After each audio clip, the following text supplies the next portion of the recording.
Kā mēs šeit visi esam sanākuši, tad, protams, mums likās arī svarīgi, ka gan tie, ko pieminēja donori, politikas veidotāji un arī mēdīju pratības praktiķi, tomēr gan reaģē varbūt uz to, ko Klinta teica, gan arī tā kā ieskicē to lielo rāmi, ko tad mēs varētu darīt labāk.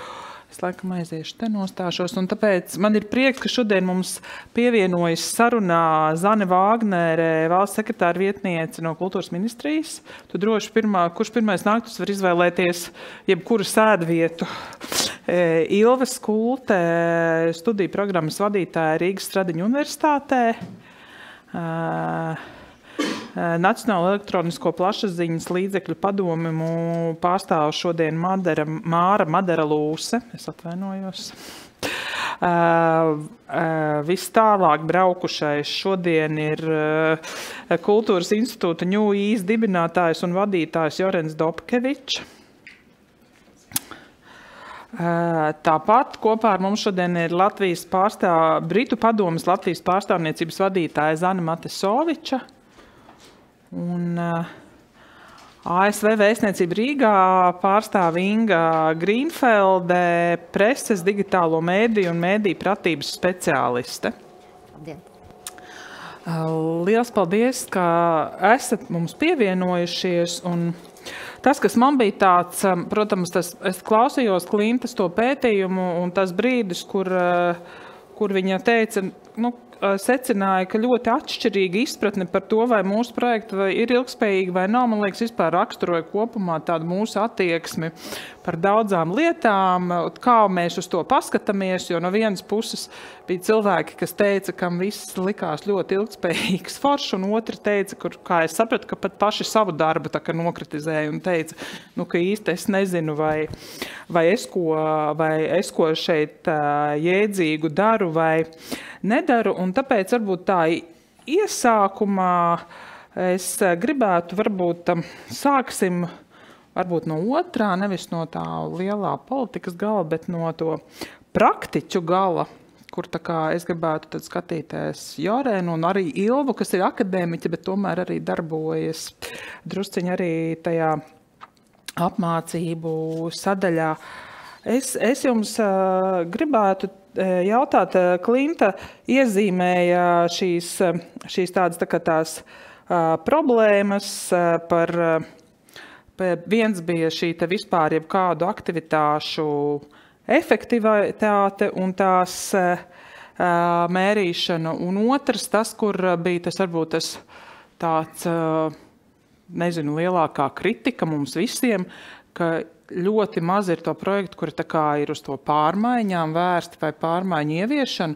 Es vienkārši jums abiem gribēju jautāt, kas ir tas, kas jums liekas, ka šie projekti ir ilgtspējīgi un jūs tās pārmaiņas ieviešat, jo jūs darbojaties ar tām kopienām un strādājat ar viņām? Jāsāk runāt, jā? Jā, sāc. Labdien! Jā. Prieks jūs redzēt, paldies par iespēju šodien piedalīties šajā diskusijā. Un tas, protams, ka es mēģinu atcerēties tos dažādus pasākumus un aktivitātes, kuras esam organizējuši. Un tas ļoti atšķiras no pasākumam līdz pasākumam, jā, kur ir vienkāršāk izmērīt to ieteikumu uz kaut kādu konkrētu kopienu vai vietu vai skolu vai kaut kādu apdzīvotu teritoriju un vietu, un kur sarežģītāk.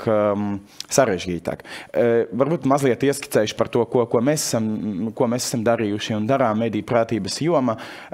Mēs jau īsti principā sākām darboties no mediju prātības projektiem 8 gadus atpakaļ Daugavpilī, un galvenā doma, ka tas ir katru reizi pasākumi, vai mazākie, īsāki, viensdienas pasākumi, nedēļas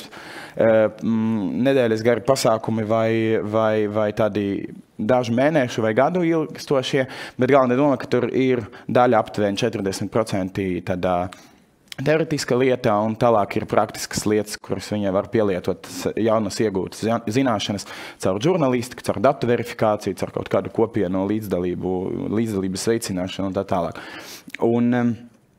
un galēna mērķa auditorija visu laiku bija aptuveni 50 līdz 20-25 gadiem jaunieši, vidusskolu un studenti, bet arī, man liekas, sakot, sadarbībā ar RX mums parādījās tādas grupas miksētas no 6 līdz aptuveni 60 gadiem, un šobrīd mums ir programmas ar BCMI un Google atbalstu Daugavpili un Krāslava mediju klubi senioriem, kur tur vidējais vecums ir aptuveni 65 un 75, nu šāds.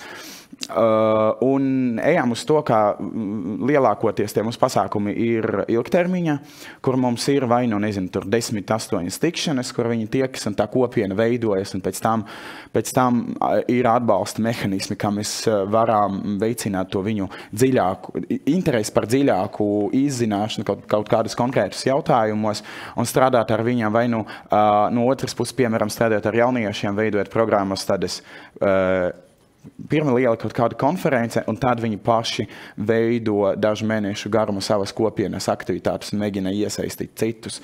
Un tur, protams, tā izvērtēšana būs ļoti dažāda, bet mums patīk redzēt un meklēt tos konkrētus piemērus no cilvēkiem, no tiem stāstiem, kā kaut kāda programma mainīja viņu attieksmi. Par to media consumption lietumu ir mazāk, bet, piemēram, kā viņi izvēlēs žurnalistiku kā profesiju, vai viņi attīst savas IT prasmēs, ja viņiem tas interesē caur mediju prātības un dezinformācijas apkarošanas aspektiem. Un tie privāti, individuālie stāsti, viņi mums ļauj parādīt kaut kādu tādu ainavu, kas mainā citas vēl kopienas apkārt pēc kaut kādiem pasākumiem, projektiem un pat vienreizējām aktivitātēm.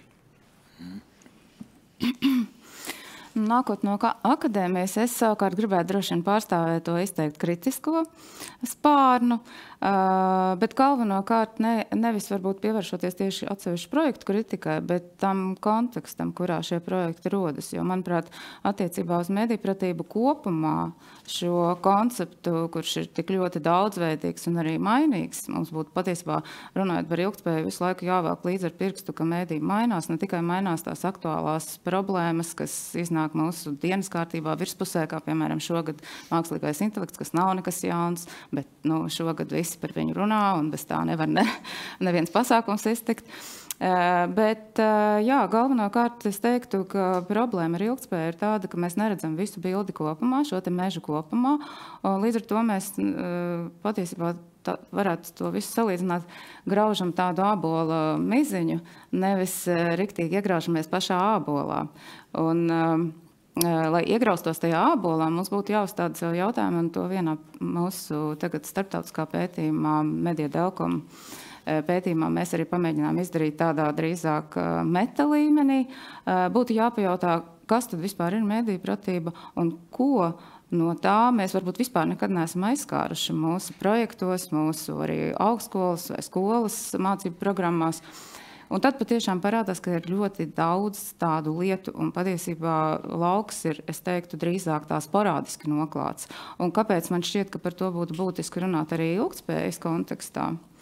Tāpēc, ka, manuprāt, viens projekts turās pie otra un būvē uz otra projekta, iespējams pat dažādu projektu realizētāju projektu savā starpā miedarbojās viena individa perspektīvā tajā, ko Jorens nu pat kā teica, manuprāt, ļoti svarīgi, jo mums būtu ļoti grūti tiešām uzbūvēt tādu pētījumu, kurā tad šī manis nosauktā mainīgā un sarežģītā medijpratība tiktu pilnībā izpētīta, bet mēs varam iedziļināties cilvēku individuālos stāstos un saprast, kā no viņa perspektīvas, kā viņš ir kaut ko iemācījies, nav iemācījies, kas viņam dzīvē pietrūkst, ko viņš varbūt pats apzinās, ka medijos dara nepareizi vai kļūdās un tam līdzīgi.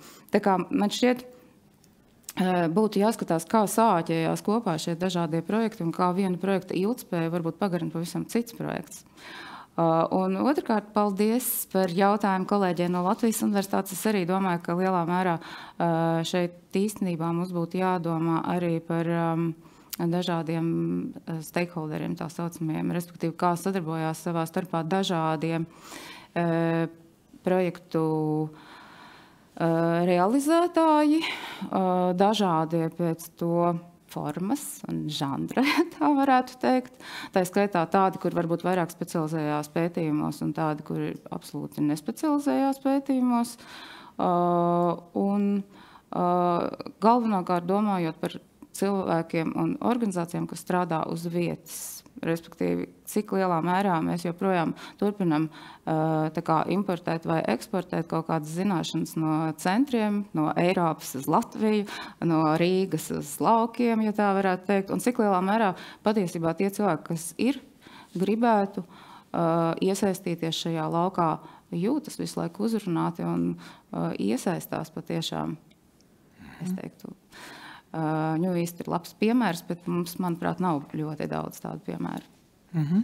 Paldies, manuprāt, tur ir iedīgi vairākiem jautājumiem, ko man gribēsies vēlāk pajautāt, teiksim, par to, kas būtu tie mēs, kam būtu tā lielā sadarbība jāveicina, bet es gribētu iesaistīt donorus. Protams, jūs teiksiet, ka jūs neesat tikai donori, jūs esat atbalstītāji, partneri un sadarbības grupas, bet tomēr nosacīt, ja mēs tajā mēģinam tomēr sagrupēt Zane un Inga, teiksim, no šajā pētījumā Klints arī tika pieminēts tātad, kā teiksim tā, ārvalstu atbalstītāji, lai nesaukt nevienu par donoru, vai partneri, ka viņi spēlē būtisku lomu, un tas, kā mēs redzējām, patiesībā ne visiem varbūt vienmēr liekas ok, jo viņiem liekas, ka tam pat vislielākajam mūsu draugam var būt kāda sava īpašā dienas kārtība. Teiksim, no tā jūsu viedokļa, kāpēc Britu padomei, kāpēc ASV valdībai ir svarīgi šeit Latvijā šo mēdīju pratību īstenot, un kas tad ir tie kritēriji, kā jūs skatāties, kas tad jūs ieskatos ir tā ilgtspējība un tās grupas sabiedrības, ar kurām darboties. Es zinu, es ieliku 5 jautājumus vienā, kura sāks. Tu, es? Jā, 5 vienā, jāmēģina. Kāpēc?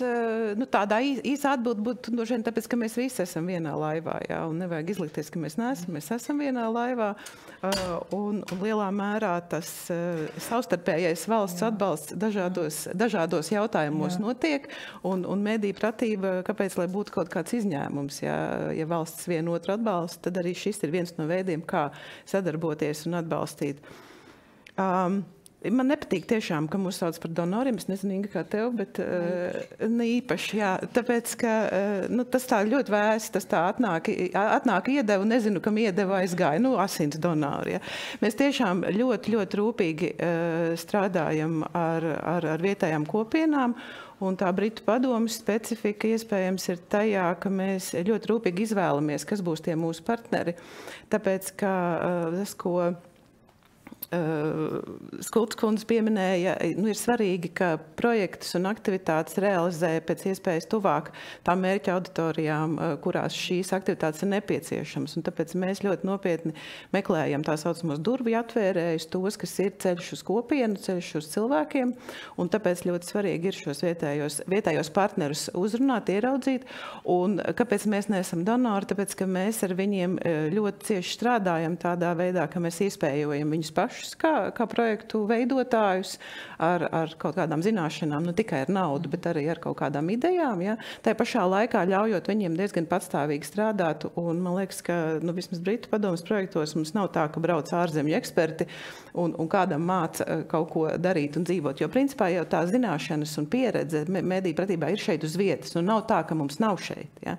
Svarīgākais ir tas, ka ir jāatrod cilvēki, kas to grib darīt, viņi ir jāiedrošina, jāiespējo, un man liekas, ka tā ir tad šo te ārvalstu organizāciju tas pienesums, ja, ka mēs veltam savu laiku un līdzekļus tajā, lai cilvēkiem, tiem, kas varbūt nav parastie mediju pratības projektu realizētāji, arī iedrošinātu viņus veidot aktivitātes. Jā, nē, es Zanei pilnībā piekrītu, pievienojos.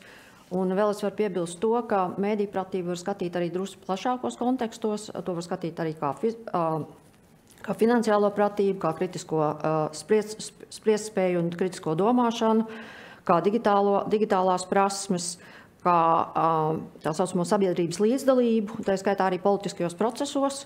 Un jā, mēs tieši tā, mēs esam vienā laivā un lielā mērā, un mēs esam arī NATO burtiskā nozīmē, mēs esam vienā laivā, mēs esam NATO dalībvalstis un sabiedrotie. Un līdz ar to drošība lielā mērā nosaka arī sabiedrības spēju spriest, sabiedrības spēja piedalīties ekonomiskos procesos, jo politisko drošību un tīri sabiedrības drošība nosaka arī ekonomiskā drošība. Un ekonomisko drošību lielā mērā arī veido ārvalstu investīcijas, protams, vietējās, bet arī ārvalstu investīcijas. Un neviens investors nevēlēsies ienākt valstī, kurā ir, teiksim, neizglītots darba spēks vai arī darba spēks ar zemām prasmēm, ar zemu izglītības līmeni un tā tālāk. Tā kā tas viss savstarpēji ļoti saistīts, jā. Paldies. Un tagad es gribu iesaistīt Zāni un Māru, kuras pārstāv politikas veidošanas un īstenošanas flangu šajā mūsu šīs dienas diskusijā, ja tā varētu teikt. Un jā, teiksim, noklausties gan to, ko jau kolēģi teica, gan arī atsaucoties uz Klintas teikto par to tādu, teiksim, ilgtspēju un efektivitāti. Kā jūs redzat no sava tā redzes loka Nepuls tātad strādā tiešām uz to, lai apkopotu visu, kas mums ir, un veicinātu tiešām tādu mūsu lielāku iesaisti. Kultūras ministrijā ir jaunas pamatnostāļu projekts, kur arī mēdīju pratībai ir būtiska loma. Kā tas ir tāda jūsu, un tās liela, ja jums vajadzētu tagad to lielo bildi redzēt, kāds ir tas jūsu viedoklis, kā to efektivitāti, kā to ilgtspēju, kur arī, man liekas, ļoti būtisko Inga pieminējušies drošības apstākļos, kur mēs saprotam, tas vairs nav tiešām tikai vienkārši saprast tur kaut kādas ikdienas lietas, tas ir par mūsu kaut kādu kognitīvo noturību. Kā jūs to redzat? Jā, paldies par jautājumu, paldies par brīnišķīgo šo pētījumu, kas, manuprāt, ir ļoti noderīgi, tieši domājot arī strādājot šobrīd pie jaunajām pamatnostādnēm. Un tas, kas man ļoti patika, un tas ir izceļams tiešām par to, ka mēdīju pratība, mēs tagad varam runāt par mēdīju pratību kā nozari. Un mēdīju pratība ne tikai kā tādus atsevišķus projektus vai projektus, kurus arī mūsu partneri īsteno. Un domājot par tieši to, kā par nozari, tad šobrīd mēs esam tajā punktā nonākuši, ka mēs redzam, ka ir ļoti daudz tādas šīs aktivitātes, ko arī Klinta iezīmēja savā pētījumā, kur dara vairākās nozarēs, gan izglītībā, gan kultūras ministrijā mēs veicam, gan Latvijas Nacionālā biblioteka, gan reģionos, dažādās vietās notiek šīs aktivitātes, bet vēl nav tāda ieviesosies tāda koordinēts veids, un tas arī, ko šodien mēs sadzirdam, un arī ar šo pētījumu ir tā vajadzība pēc koordinētas un stratēģiskas mēdīju pratības. Un tas ir arī kaut kas tāds, kam mēs pievērsīsimies, skatoties uz nākamo periodu mēdīju politikas pamatnostādnēs. Un pirmais solis, lai to īstenot, ir tiešām tā kā mēs to varētu saukt par nākamās mēdīju pratības stratēģijas attīstību, bet šobrīd mēs esam tādā līmenī, ka tiešām ir jābūt šai kartēšanai un sapratnei, ko katrs dara gan valsts institūcijās un kas ir šis plāns attiecībā uz mēdīju pratību, jo tad arī veidotos tāds kopskats. Un ļoti nozīmīgi arī ir, protams, ka tas tiek veidots ar ilgspējības domu, un lai ilgspējību nodrošinātu, protams, ir vajadzīgs finansējums, bet arī tas, ka tas finansējums ir pieejams vairāku gadu garumā, ja, jo tas arī būs projekts, bet viņš būs vairāk gadu garumā. Un kultūras ministrija arī tieši mainīs tieši šo domāšanu, un nākamais konkurss, kuru mēs tieši attiecībā uz mēdīju pratības veicināšanu izsludināsim, būs vērsts tas būs 3 gadu projekts, tas būs vērsts, protams, nebūs tā, ka atnāks viens un paņems visu, tas būs vērsts uz to, ka ir tātad šis viens primārais mūsu partneris, kurš tālāk noslēdz partnerības reģionos, un tātad arī tur mēs varēsim tāds pirmais mēģinājums, lai būtu tāda skats 3 gadu griezumā. Un, protams, otrs ļoti nozīmīgs ir arī, ko katrs no mums dara savās institūcijās, ja, tāpat arī izglītības ministrija un tieši arī viņu stratēģiskais skats un kā viņi iekš savas procesas, kas viņiem ir jau plāno. Un varbūt es varu tādu pēdējo punktu pateikt par to, vai tas rada pārmaiņas, vai ir šis pienesums. Un man teikt, ka ir ļoti droši vien grūti, ir forši, es piekrītu, ka personīgie stāsti ir ļoti svarīgi, lai iedrošinātu to gan projekta veicējus, un ka tas ir tā vērts, bet arī jāskatās ar to, ka jebkuras tāda pārmaiņa domāšanā, viņa nenotiks obligāti ar vienu reizi ar projektu. Ja? Tad, kad evolucionē domāšana, viņa evolucionē ilgākā laika periodā. Un tas, ko mēs redzam salīdzinot ar 2020. Gadu pašvērtējums cilvēkiem par to, ka viņi ir spējīgi kritiski vērtēt mēdīju saturu, ir pieaudzis. Ja? Šobrīd viņš apmēram ir 36% līmenī, tas ir pieaudzis par 16%. Līdz ar to arī šie daudzgadu pētījumi attiecībā uz sabiedrību kā tādu arī ir indikācija. Tas, vai 36% ir pietiekoši, to mēs varam apspriest, bet tas, kad ir pieauguši tendence, tas ir labi, bet ir noteikti jāstrādā. It īpaši tas, ko pieminēja par to, ka tie nevar būt sporādiski, ir jāstrādā pie tā, lai nosaktu tās jomas, kurās šī mēdīju pratība un tos cilvēkus, kurus visgrūtāk sasniegt. Un arī tur kultūras ministrija strādā tieši ar senioriem, kas ir ļoti grūti sasniedzami auditoriju. Paldies!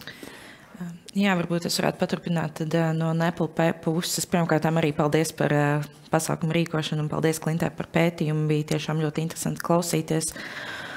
Un, mēs arī noteikti uzskatām, ka ir nepieciešami tādi ilgtermiņa tie projekti, nevis tikai, lai veiktu tieši vienu materiālu izstrādāšanu, bet lai mēs redzam, tad, kā šis atbalsts turpinās projektiem, kādā veidā tiek nodrošināts, ka tiek noklāts viss iespējamo tēmu loks, kas ir saistīts ar mediju pratību, jo, kā jau iepriekš minēju, tas ir ļoti plašs.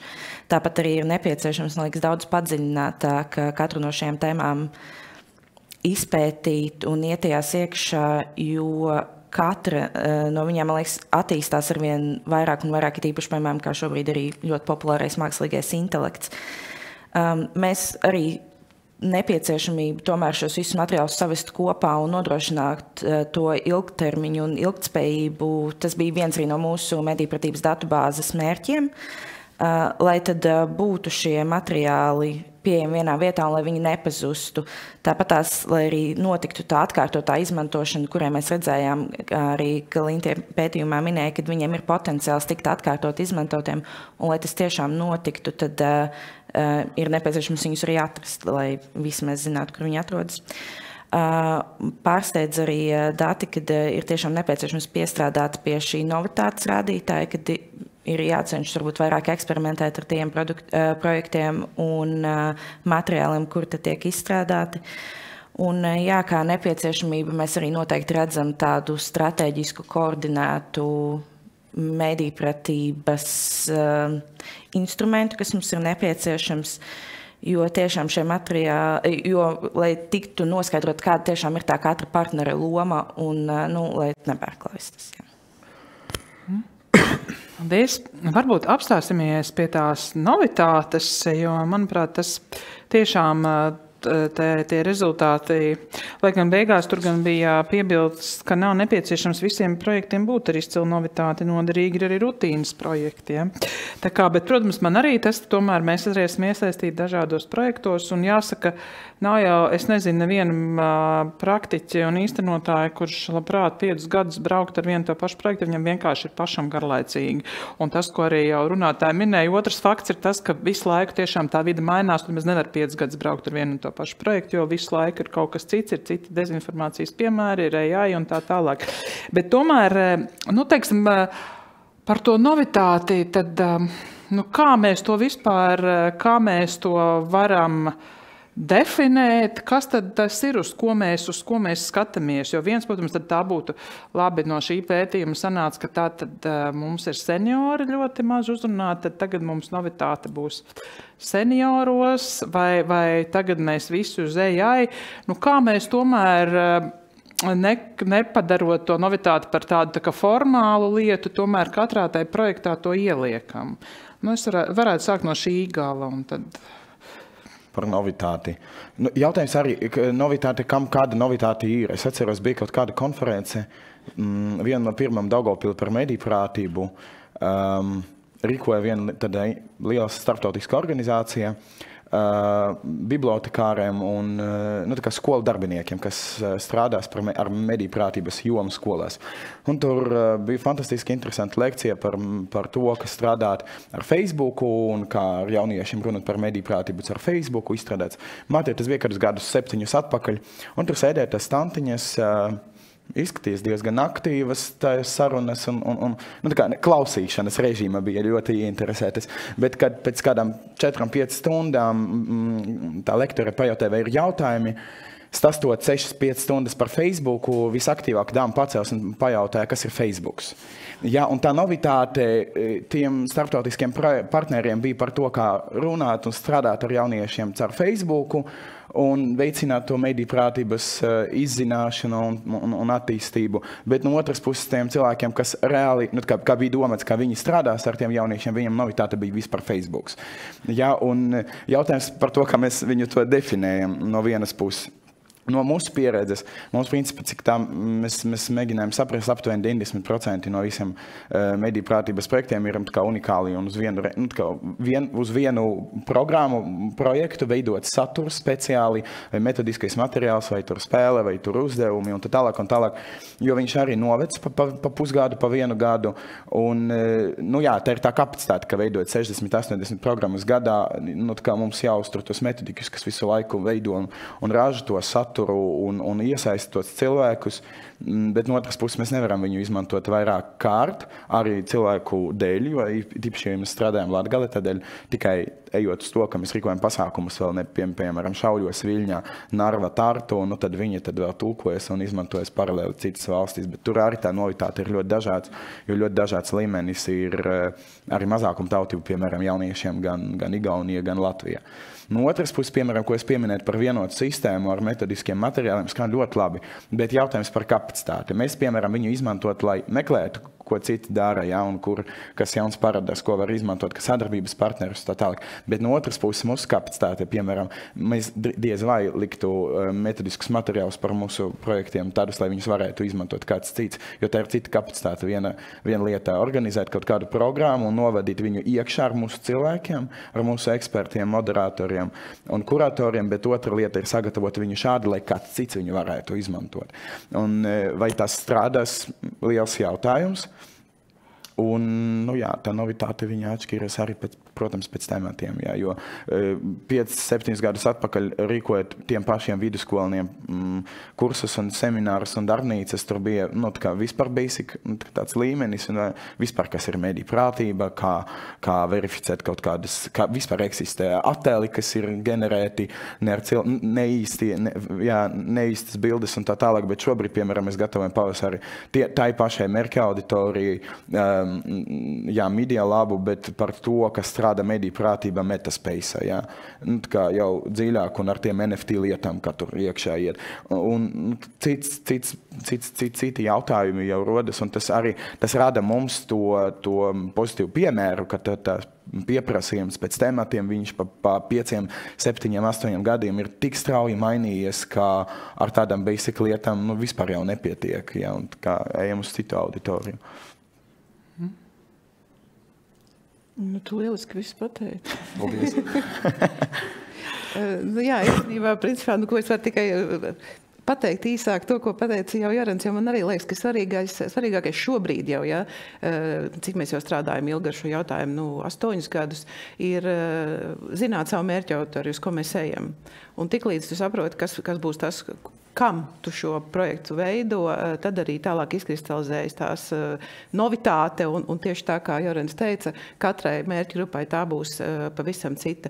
Ir tāda dažas lietas, ko es varbūt varu pieminēt no Britu padomes pieredzes, ir jauniešiem ļoti labi strādā praktiska darbošanās, respektīvi viss, kas ir saistīts ar pašu aktīvu iesaisti, vienalga vai tās ir žurnālistikas prasmes, ko viņi apgūst tādējādi, vispār mācoties par godu godīgu un atklātu žurnālistiku un to, kā top mēdī, vai tas ir saistīts ar kaut kādu ziņu atspēkošanu un pašiem savu ziņu stāstu veidošanu sadarbībā ar vietējiem mēdījiem. Ja, tas ir tas, kas mūsu pieredzē ir bijis efektīvi, un arī bērniem un jauniešiem, un arī tiem, kas ar viņiem strādā, tas ir bijis kaut kas tāds, ko viņi ir atzinuši par labu esam.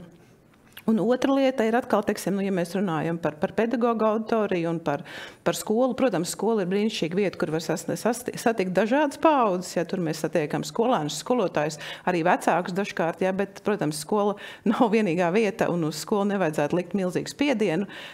Bet ir skaidrs, ka skolotāji meklē tieši metodas, un jo labāk un skaidrāk un praktiskāk un maksimāli 40 stundu izmērā un ar visām metodiskajām norādēm ir sagatavots materiāls. Tas dara atkal šajā auditorijā, un jo labāk būs izklāstīts materiāls, tas pedagogiem liksies efektīvāk un inovatīvāk izmantojams. Ja?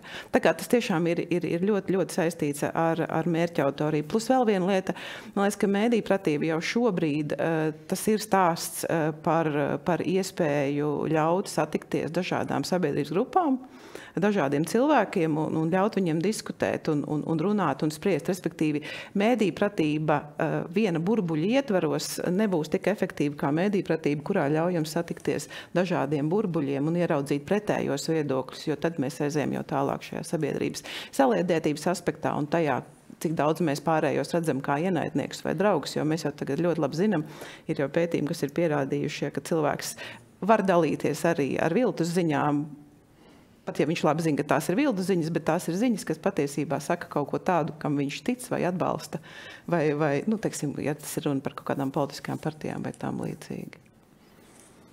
Jā, nu, ko es vēl varu piebilst no mūsu pieredzes, jo īpaši uzrunājam auditorijas, kas vairs nav skolas vecumā vai universitāšu studentus, bieži vien vislabāk ir iesākt ar, ja visvairāk uzrunā tieši tādas ļoti praktiskas lietas.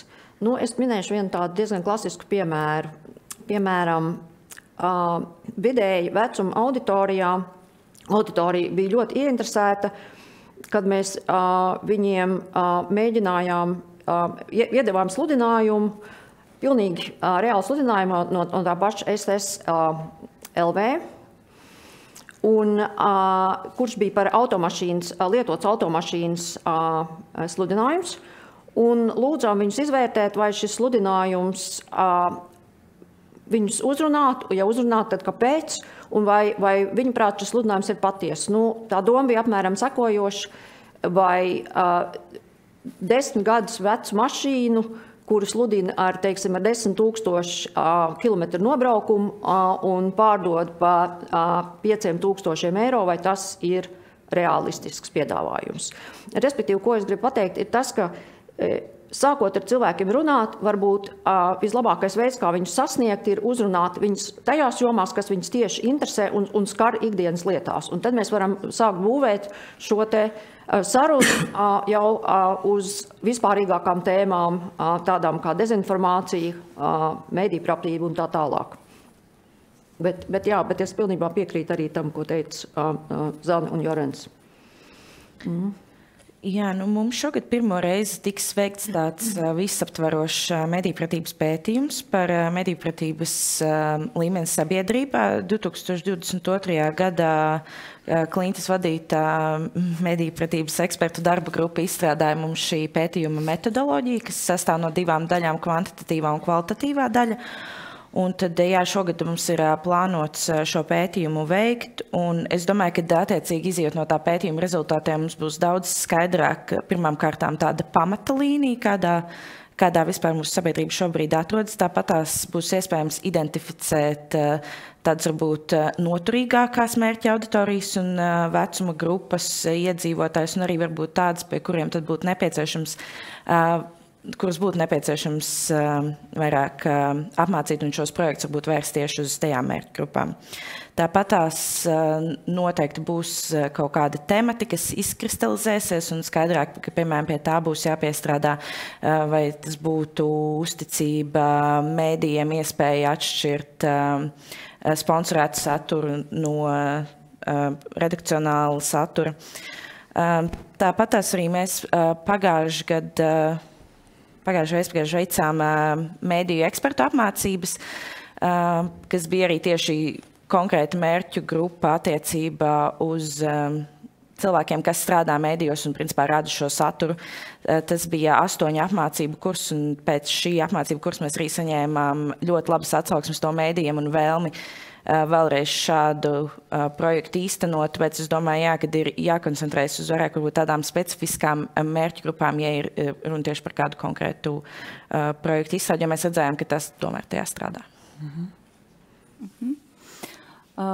Jautājums, manuprāt, bija par oriģinalitāti un novitāti. Un, ja es pareizi sapratu pētījuma rezultātus un tās atziņas, kas tajā gūtas, tad tas būtībā nozīmē to, ka mēs visu laiku ejam iestaigātas takas. Un, no otras puses, neesam arī pārāk oriģināli tajā formā, ko piedāvājam. Takas gan auditorijas, gan tematiskajā ziņā, un neesam oriģināla formā, vai cenšamies būt, bet varbūt ļoti nesanāk. Bet jebkurā gadījumā es gribētu teikt, ka to komentējot, man gribētos nonākt pie tā, ar ko es vispār sāku, proti pie šī ābola, pie tā, ka medijpratība ir ļoti sarežģīts un komplekss koncepts. Tātad, ja mēs ejam vienas un tās pašas takas, piemēram, orientējamies uz dezinformāciju, apmēram pusē no projektiem, vienalga, ko tas nozīmētu, jo dezinformācija arī var būt sociālajos mēdījos un, dažādos tradicionālajos mēdījos dezinformāciju nevarēt izlasīt un nevarēt ieraudzīt ar aci vizuāli. Tā kā šeit par visiem šiem aspektiem, manuprāt, būtu jādomā. Tad mēs vienlaicīgi neievērojam ļoti daudz dažādus ļoti interesantus tematus. Un šeit es gribētu pievērst uzmanību faktam, ka pirmkārt ir tāda lieta kā proaktivitāte. Iespējams, tā oriģinalitāte varētu parādīties, ja mēs nevis domātu par to, kas ir noticis, kas mūs satrauc un uz ko mums uzreiz jārēģē, jo te noteikti vajadzētu būt arī tādiem projektiem, kas reaģē uz to, kas tieši šobrīd ir aktuāli un ko mēs neesam pamanījuši. Bet domāt arī par to, kādas ir tās tendences, norises gan attiecībā uz informācijas un komunikācijas tehnoloģiju attīstību, gan, attiecībā uz to, ko mēs varbūt varam redzēt kā tādu pieprasījumu, kas aug mūsu pašu auditorijā iepriekšējos projektos un tā tālāk un tā joprojām. Es domāju, es visu neuzskaitīšu, kādā veidā varētu mēģināt nolasīt to, kas mainās un kā mainās un uz ko mums vajadzētu jau iepriekš būt gataviem ar saviem projektiem. Un trešā lieta, kam es gribēju pievērst uzmanību šajā sakarā, ir tas, ka projekti īstenībā ir ļoti dažādi pēc to mērķa. Proti, mēs varētu teikt, ka ir tādi projekti, kuri patiešām dzēš uguni, tā kā risina šīs te aktuāli parādījušās problēmas. Ir tādi projekti, kuri pievērš uzmanību vairāk varbūt tādai informēšanai. Ir projekti, kuri varbūt ilgākā laikā mēģina cilvēkus izglītot un varbūt pat izglītības iestādēs. Un ir projekti, kuri, manuprāt, ir saistīti ar tādu lietu kā audzināšanu. Un tie kā reiz ir tie smagsvara, ilgie un kuriem vajadzētu būt arī ilgtspējīgiem projekti, kuri iespējams jāveic visā dzīves garumā. Jā. Runājot par NFT, man šķiet tas, protams, šausmīgi interesants temats. Es domāju, ka arī ļoti vajadzīgs un kā reiz varbūt tāds proaktīvs, bet pats šī fakta pieminēšanas fakts mūsu diskusijā jau ir signāls par to, cik ļoti dažādi temati vispār medijpratības jomā varētu būt un cik ļoti dažādas auditorijas uz to kaut kā varētu reaģēt vai arī absolūti mēs varētu izgāzt ūdeni. Man ļoti īsts papildu jautājums, tu teici, ir temati, ko mēs neievērojam, nosauc vienu tematu vismaz. Piemēram, prasme izteikties. Šeit kolēģis atļaušos sākt, jo tā no ASV vēstniecības pieminēja, ka arī šī pilsoniskā līdzdalība ir viens no aspektiem, kas vienmēr tiek pievilkts medijpratībā. Cik es zinu, Valmieras augstskolas kolēģi arī savā pētījumā tieši tam pievērst uzmanību, vismaz kādreiz pirms kādiem gadiem. Tad vai mēs esam izpētījuši to, cik lielā mērā mūsu jaunieši, vismaz debašu klubu auditorija, ja, kas būtu tie jau izglītotie šajā jomā jaunieši, tiešām prot debatēt, prot izteikties tieši par tēmu, prot izteikties ad hoc situācijās, nevis sagatavoti un tā tālāk un tā joprojām. Baidos, ka ne. Cik lielā mērā viņi ir motivēti to darīt, piemēram, par politiskiem jautājumiem, kaut vai redzot, ka ir parādīsies viltus ziņa, daļa tic atbalsta laiko, un vai viņi ir gatavi iesaistīties un teikt nē, šī ir viltus ziņa. Es domāju, ka tāda pētījuma mums nav, un tā ir tikai ļoti, ļoti neliela daļa no tā visa, kā mums nav. Bet kā nav arī salīdzinot ar partneriem citās Eiropas Savienības valstīs, jau minēju, 14 valstu kolektīvā mēs strādājam, un īstenībā ir ļoti daudz šie jautājumi, kurus mēs teorētiski varam iedomāties, ka tie būtu svarīgi medijpratības kontekstā, bet praktiski neviens viņiem īsti nav ķēries klāt. Bet interesantākais, ja jau es paturpinu, man arī likās interesanti, Zanes minētājs par to, ka mums ir resursi, kurus mēs nezinām, ka daudzas no šīm lietām, manuprāt, skolās māca, joprojām tiešām māca, vai arī vajadzētu mācīt, jo saturā tas ir ne zem medijpratības, bet drīzāk zem latviešu valodas un literatūras. Un mēs vienkārši neesam to sasaistījuši kopā. Man liekas, ilgspējīgas kontekstā šis būtu arī viens svarīgs uzdevums. Apzināt to, kas skolā līdz šim tiek mācīts jau pirms vispār parādījās medijpratības jautājumi, arī tika mācīts. Un labs, apzinīgs skolotājs, tā ir man vislielākā pārliecība. Labs skolotājs vienmēr nojautīs, kas viņa skolēnam dzīvē būs vajadzīgs un mēģinās šo te šādā vai tādā veidā viņam iemācīt. Tad, lūk, man liekas, šādu pētījumu mums nav. Mums vajadzētu pirmkārt apzināt, kas mums ir un kā mēs to varam izmantot medijpratības kontekstā. Paldies. Jā, visi runātāji, manuprāt, ļoti skaisti un spilgti izcēla tās lietas, kas padara kādu projektu inovatīvu. Un noteikti varu tikai pievienoties tam, ka vairs medijpratība nevis tikai kā spēja noteiktas lietas atpazīt un zināt, bet arī šie papildus spējas, ko rada tāds projekts. Spēja debatēt, spēja veidot pilsonisku apziņu, spēja saprast pilsoniskos procesus. Ja, šis ir tieši tas, teiksim, tās papildus elementus, ko pienes kritiskās domāšanas attīstība. Ja? Un, protams, ka inovācijai nav jābūt inovācijas pēc. Tas, ko mēs kā politikas veidotāji skatāmies, mēs skatāmies uz sabiedrību kopumā, kur ir sabiedrība. Noteikts mērķa auditorijas ir noteiktās vietās, viņas ir noteiktā veidā jāuzrunā, jo viņas ir noteiktā dzīves posmā un attīstības redzējuši savā dzīvē pilnīgi citas lietas un piedzīvojuši.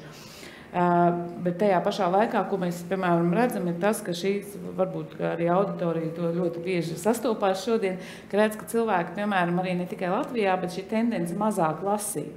Ka cilvēki tiešām tās uzmanība cilvēkiem kognitīvi ir samazinājusies. Un attiecīgi šī ieslīdēšana dabīgi ne tikai virsrakstos, bet īpaši audiovizuālā telpā. Un te savukārt saslēdzas tieši tas, kas notiek paralēli, kur jāskatās ir jauno tehnoloģiju attīstība.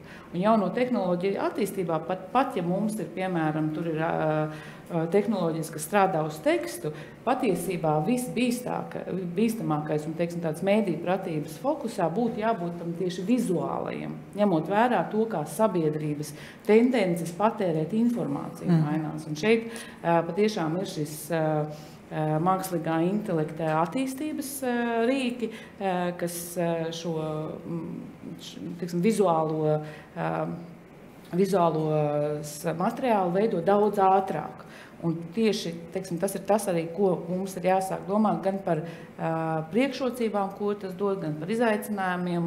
Un kā jau Ilva pareizi pateica, nebūs neviens pasākums šobrīd, kur nepiemina mākslīgo intelektu, bet medijpratības ziņā, man liekas, ka ir svarīgi runāt, un arī svarīgi runāt par to, ka teiksim, tādos Eiropas līmenī tiek minēta šobrīd saucamā AI pratība, bet, manuprāt, ir ļoti svarīgi, ka medijpratība teiksim, notur šo uzmanību, ka šī mākslīgā intelekta pratība ir daļa no mēdīju pratības. Un mēs šobrīd atrodamies tajā punktā, kur mēs to veidojam, tas mums būtu jānotur.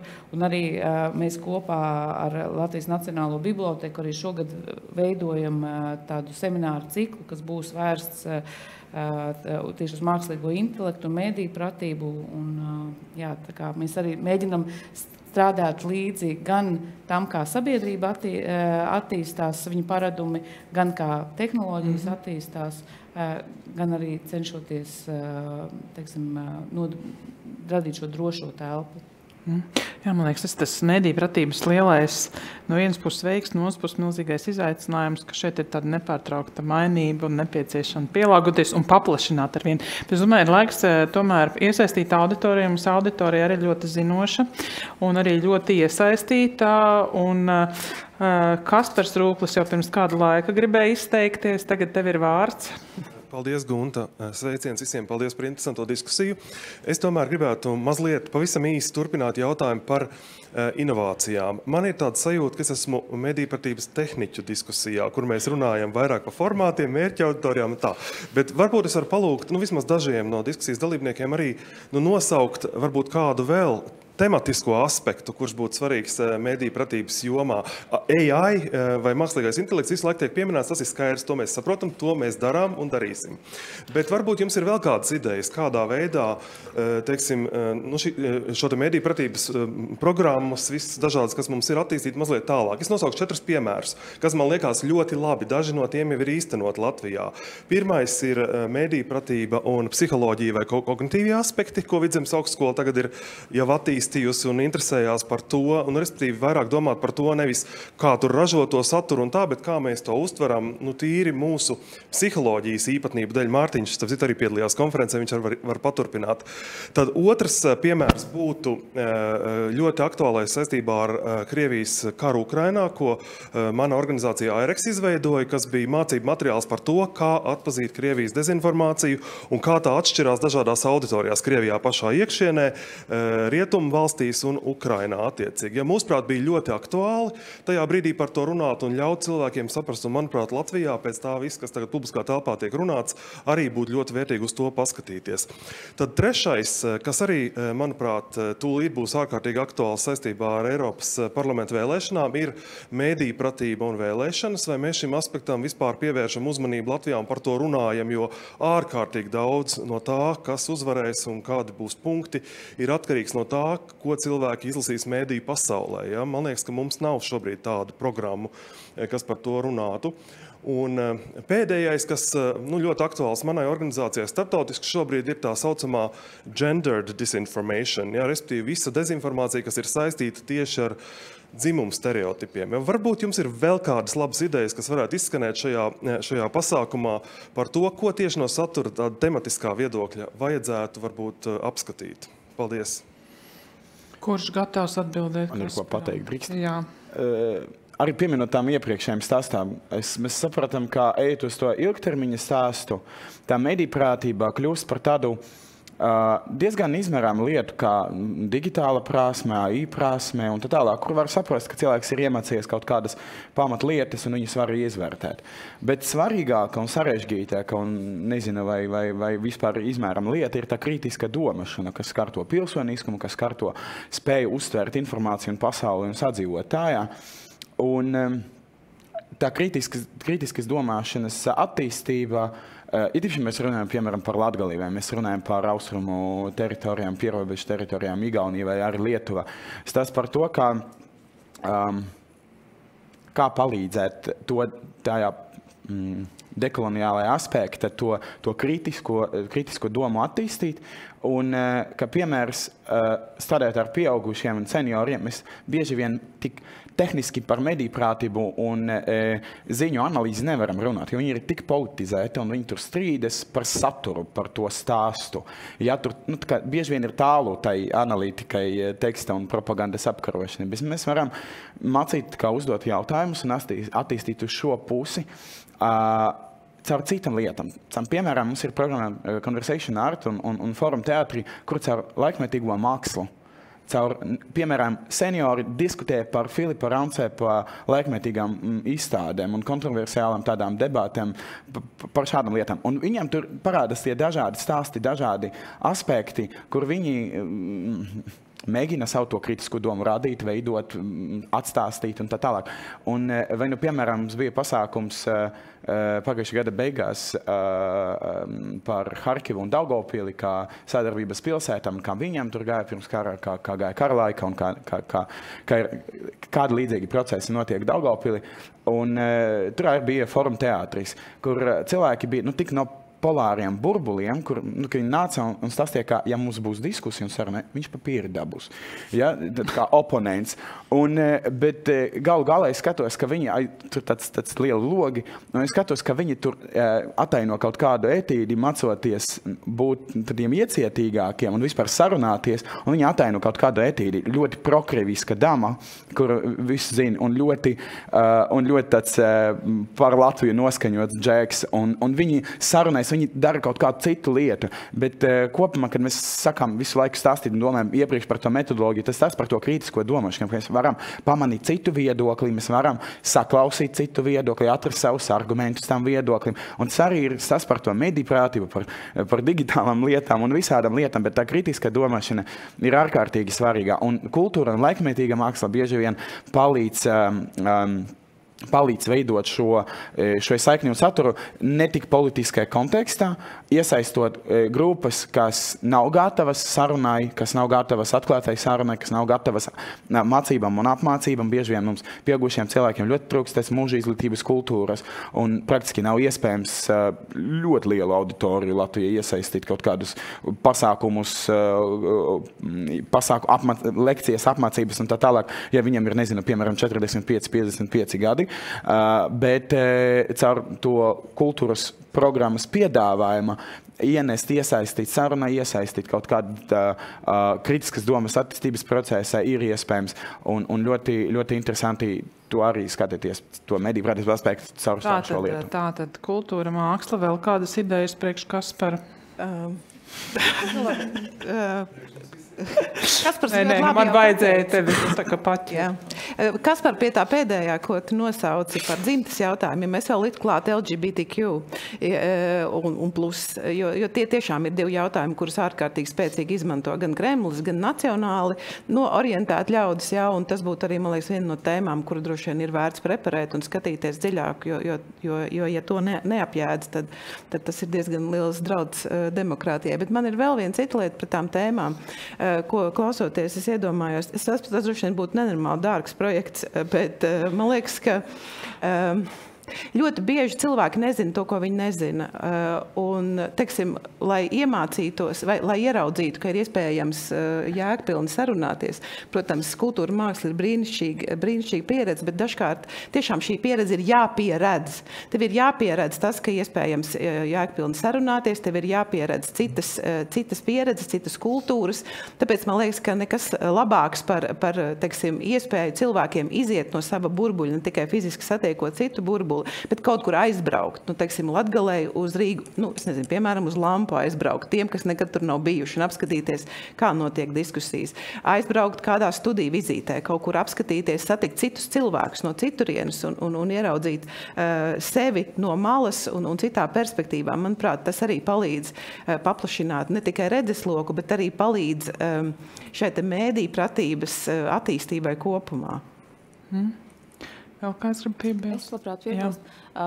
Teiksim, man viss izaicinošākais no tādām lietām, ko vajadzētu darīt, ir mēģināt darīt to praktiski. Jo man liekas, ka ļoti daudz ir par to teiksim, runāts un daudz diezgan ir zināms. Vismaz, ja es strādāju arī skolā un pamēģinu saviem bērniem likt izpildīt kādu testu, kas, piemēram, pieejams droši interneta mājaslapā, tad viņi īstenībā ļoti eleganti pildi šos testus. Un arī, ja tu pajautā, viņi tā kā zina vismaz tās pamatlietas noteikti.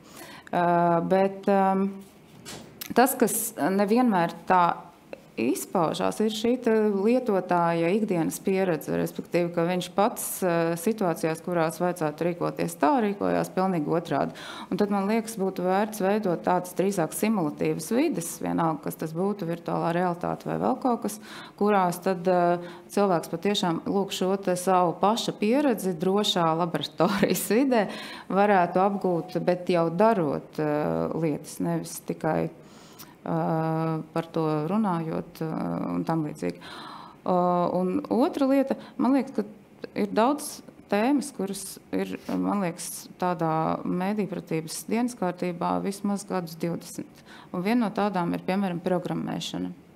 Es personīgi domāju, ka tas, protams, nav varbūt jāpasniedz visiem, lai gan īstenībā, kas vispār ir kodēšana un pašu to loģiku aizmugurē, iespējams, kaut vai teorētiskā līmenī varētu pastāstīt arī pasniedzējiem, es atvainojos pensionāriem, vismaz tiem, kam ir tāda interese un gal galā elementāri kodēšanas pamatus, kā mēs zinām, apgūst pirmskolas bērni, ja, protams, vecāki viņiem šādu iespēju sagādā.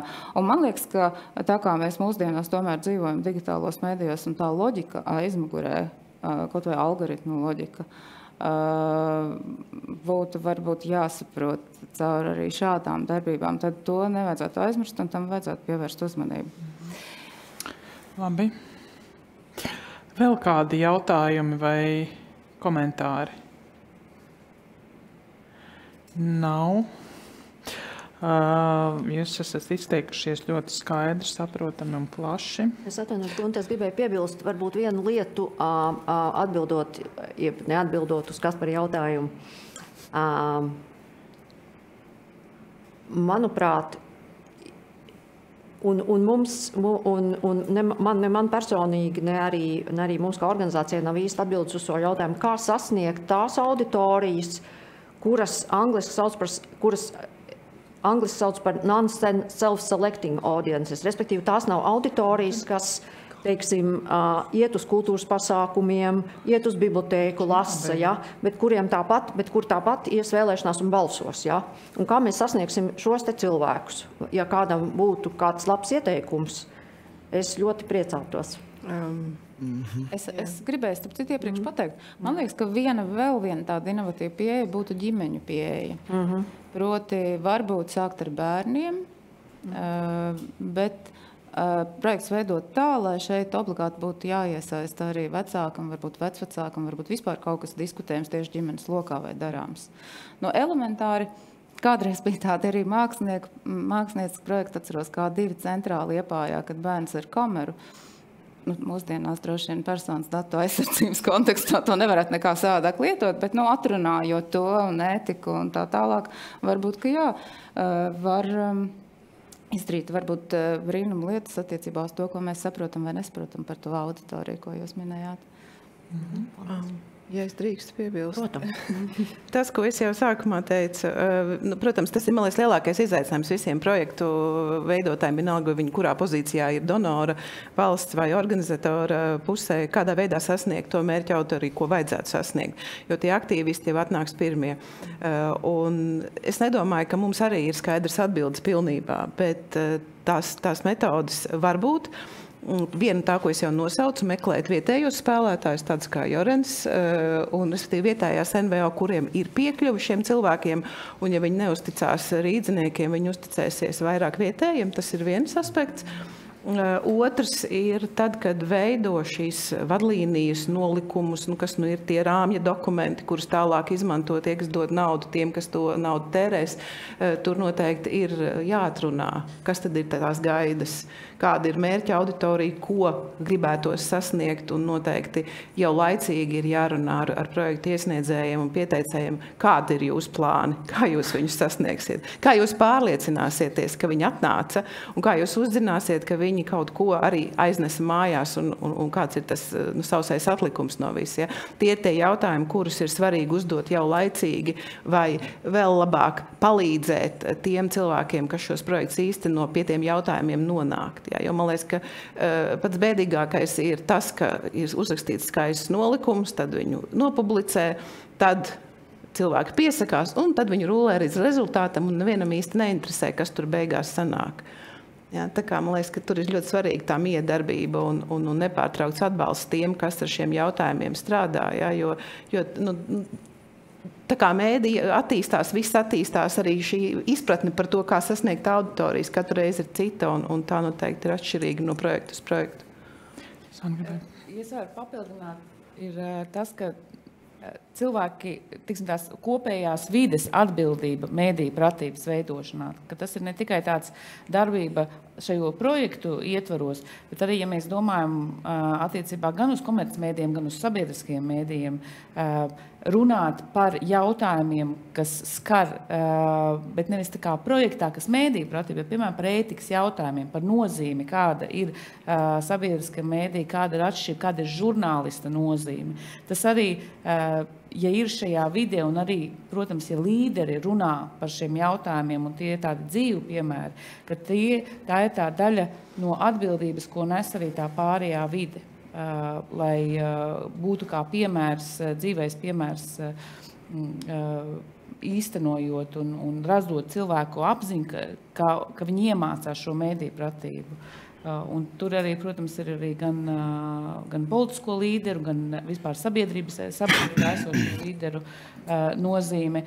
Un to skatīties ne tikai kā no lejas uz augšu, bet arī parādīt šo gan diskusiju, gan mēdīju pratības kultūru sabiedriskam un runāt par žurnālista darba nozīmi. Bet šeit atvainojos no tā par kultūras ministriju, tur tā, ar vienu roku atbalstīt žurnālistu etikus un satura radīšana, bet no otras puses ar MAFA nolikumu veicināt žurnālistu pašcenzūru un tādu neētisku saturu radīšanu. Šeit tāds dīvains loks sanāk, vai ne? Tas noteikti tā nav. Nolikumā netiek veicināt žurnālistu pašcenzūru, bet ir tāda viena sadaļa, kas saucās, teiksim, tāda kritiskā žurnālistika, teiksim, tāda kritiku par to, kas notiek mēdīju vidē. Un īstenībā tieši šie ir tie projekti, kuri vismazāk īstenojas, jo vide ir ļoti maza, un tas arī varbūt liecina par to, cik vide ir gatava un cik vide ir spējīga runāt par savu kvalitāti, arī kā kritiku, bet pieņemt šo kritiku, gan dodot kritiku, kas ir pieņemama kritika, ne tikai kritikas pēc. Un tas, ko mēs zinām no tādām, ka demokrātijā kritika ir ļoti svarīgs elements, un tas, protams, ir audzināms kopā ar diskusiju kultūru. Es varbūt varu mazliet papildināt arī Zani par to, ka mēs arī pilnīgi pievienojos tam pašam. Tāpat tās ir nepieciešama arī, man liekas, kļūda atzīšana un vispār satura veidošanas caurredzamība arī no mēdīju puses. Man liekas, tas arī noteikti palīdzētu vispār mēdīju pratības veicināšanai, sabiedrības uzticēšanos un mēdījiem tajā brīdī, kad ir skaidri redzams, kādā veidā šis saturs tiek taisīts, un tā arī noteikti ir viena no tēmām, kas būtu jāapspēlē mēdīju pratības kontekstā. To starp citu esmu bieži ar mēdīju redakcijām runājusi, kāpēc jūs nestāstat paši par sevi vairāk, jo cilvēki vienkārši nezina. Bet Kaspars ir šīs dienas aktīvākais auditorijas loceklis. Es nezinu, ko viņš cer no manis tai uzkodu galdā tur saņemt īpaši. Tomēr gribētu izmantot iespējams Zana jau iezīmēja, ka notiek darbs pie jaunās mediju politikas, un kurā acīm redzot ir ietvertas mediju pratības pamatnostādnes. Varbūt varētu izskaidrot, kā tas tur izskatās, kāds ir tas arī laika rāmis, kurā brīdī tad būs tā mediju pratības politika oficiāli. Un arī tika minēts, ka būs arī finansējums. Varbūt var kaut kādas vismaz idejas par to, kādā apjomā tas tiek plānots, ja tas nav liels noslēpums. Teiksim, finansējums, es varbūt sākšu ar to, ka finansējums ir tieši tāds, kā veido daudzgada finansējumu mūsu valstī. Mēs esam pie tā piesaistīti. Un man ir prieks, ka finansējums ir audzis gadiem, bet viņš ir arī audzis ar gadiem tāpēc, ka visi vienkārši saprot, ka mēdīju pratība ir svarīga. Attiecībā par pamatnostādnēm,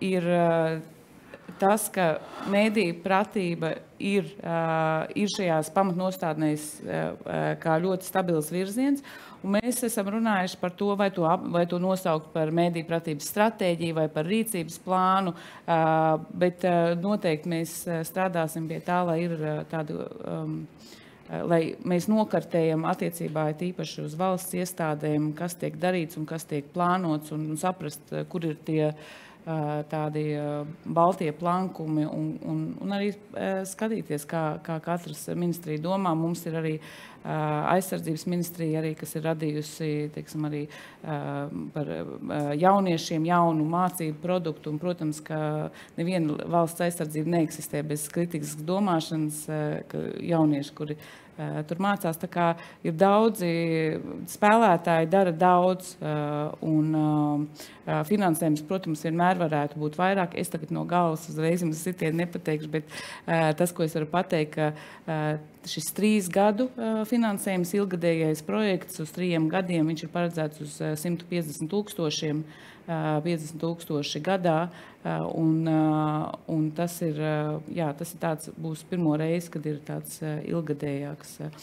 Un man arī jāsaka paldies mūsu partneriem, ārvalstu partneriem, un gan Britu padomē, gan Amerikas vēstniecībai, gan arī ļoti daudziem partneriem. Un tas, ka es redzēju, teiksim, Klinta arī parādīja to, ka tas finansējums ir 50% apmērā. Protams, ka vienmēr varētu vairāk valsts pusē, bet, manuprāt, tas ir labs rādītājs. Un labs rādītājs arī tajā ziņā, ka mēs redzam to, ka šī informatīvā telpa ir svarīgs jautājums arī mūsu ārvalstu partneriem, un ka tas tajā ir vērts ieguldīt, un es tieši domāju, ka to vērts ieguldīt, jo ir šie pārneses efekti pilnīgi citās sabiedrības jomās, gan uz pilsonisko sabiedrību un tā, bet es domāju, pat ja būtu daudz lielāks finansējums, ka joprojām saglabāto šis ārvalstu finansējums, jo šī ir tāda ļoti labs veids, kā ieviest pārmaiņas sabiedrībā. Paldies. Ilva vēl pavisam īsi. Jā, tas bija pirms tam, kad tika minēta aizsardzības ministrija. Bet es tieši gribēju jautāt, vai šajā, teiksim, vīzijā, kas tiek būvēta, ir arī kaut kādā veidā kā dalībnieki vai kā sadarbības partneri redzētas citas ministrijas, respektīvi, respektīvi arī, piemēram, reģionālās attīstības, jo mēs visu laiku runājam par reģioniem, tad man liekas, ka būtu ļoti interesanti, ja tas neapstātos kaut kādas citas resoru kompetences robežās. Absolūti. Tas ir tieši tā ir tā doma, un vēsturiski arī tā bija iegājies, ka kultūras ministrija ir šis flagments savā ziņā, un Klinta ir viens no pamatlicējiem mediju pratībai, un arī šī iekustināšana notiek citās ministrijās. Un, protams, ka, teiksim, mēs esam tāds katalizators, bet, teiksim, tā spēja, protams, vienmēr citā iestādē izdarīt vairāk, ir arī kaut kur ierobežota, bet tieši, man liekas, tāda aicināšana kopā, redzēšana, arī reģionālā ministrija varam šobrīd ir tā, kas tur tādus digitālos jautājumus, un tieši saredzot to, ka ir šī arī digitālos jautājumus, ir šī tāds tā kā dokumentos parādās tas mākslīgā intelekta pratība, tad es domāju, ka tas būs diskusiju jautājums, sarunāšanās arī ar varam, lai redzētu, ka tieši šī mediju pratība un mākslīgā intelekta pratība, kas tur ir iezīmēta, ka šīs ir savstarpēji saistīts joms un kā mēs viņus varam kopā attīstīt. Tas ir pienākums uz nākamo periodiem. Šajā brīdī es teikšu paldies. Paldies runātājiem, paldies Klintai, paldies visiem mūsu partneriem un paldies projekta vadītājiem Mātiņam.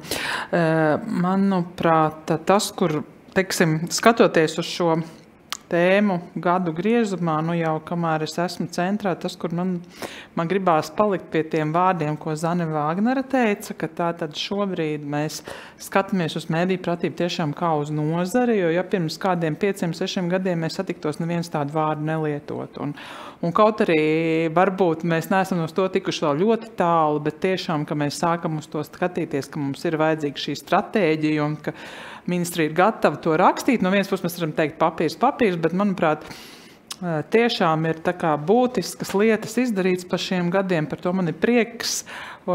Klinta uzrādīja mums daudz darāmā darba un kā teikt, strādājam tālāk.